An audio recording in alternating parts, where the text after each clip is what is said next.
Next to the criminal convictions, the other issue that we have to deal with when it comes to inadmissibility is having unlawful presence. And so you can become inadmissible if you've been unlawfully present in the United States for 180 days after April 1st, 1997. So one of the considerations you have to think about is whether that person will be subject to the 3-year bar, a 10-year bar, or a permanent bar.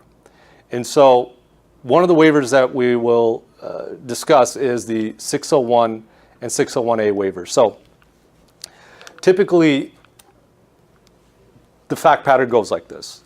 We have a U.S. citizen spouse that marries an individual that came illegally 5 years ago, and now they want to fix the papers. But remember, because that person entered without inspection, they cannot do their adjustment at the USCIS. It actually has to be an interview at an embassy.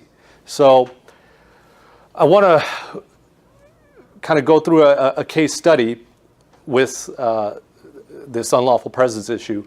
And so we had a client that was 35-year-old Mexican who entered without inspection as an adult, lived in the United States for 15 years, had no criminal convictions, bought 2 houses, had 2 U.S. citizen daughters, and married a U.S. citizen wife.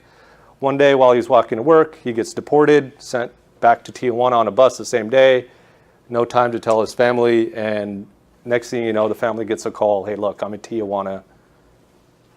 What happened? And so the wife, she has to file an I-130 petition, and that's because she's a U.S. citizen who is married to an individual.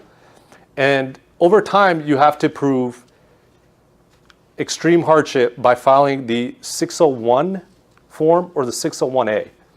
The 601 form was used back in the day because the individual was already out of the United States. The 601A is an option where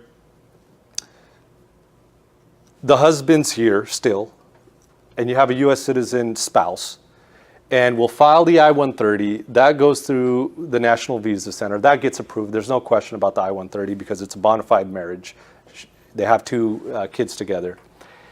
And after all those documents are done, about a year and a half later, we filed the hardship waiver. And in the hardship waiver, we're basically proving that this person has substantial ties to the United States, and there would be extreme hardship to the qualifying relative if the spouse is not allowed to go back. And so a typical 601 hardship waiver package, you'll see letters from friends and family. You'll see pictures of the family at Disneyland. You'll have taxes of the spouse to show, look, you know, they own property and they've paid their taxes for the last 10 years. We'll even submit awards or any type of recognition the beneficiary may have. But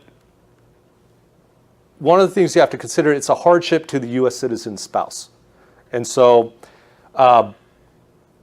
in this fact pattern, I submitted a letter that was written by a 6th grader. And for the first time in my practice ever, did we have a officer that called me up and said, look, you know, I've read this letter. This is just heartbreaking. I can't believe this happened. Obviously, the case was approved. So I just want to give you a quick sample of the types of letters that are typical in these types of cases. So again, this is written by a 6th grader. But she wrote, it's been 2 years since I last saw my father. This deportation was like a catalyst for so many problems, and I can only watch helplessly as we lost all of our things that we cared for. Our hopes for the future shattered. It struck me hard because I couldn't understand why my dad was being taken away. He was a good man with a kind heart, and he sacrificed everything for us. We didn't even get to say goodbye.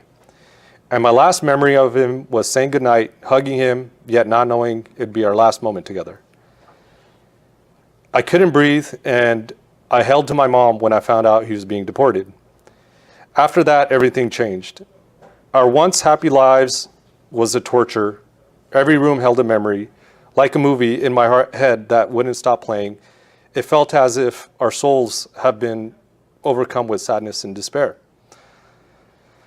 And anyway, she then goes, I mean, this is a 3-page letter, so I won't read every single detail, but she goes on to say how they lost both homes, and then she, basically asks the officer who's reading this, please, we need our father back. It's been a lot of hardships on our family, and of course, eventually the case got approved. Dad comes back, and now Dad has a green card.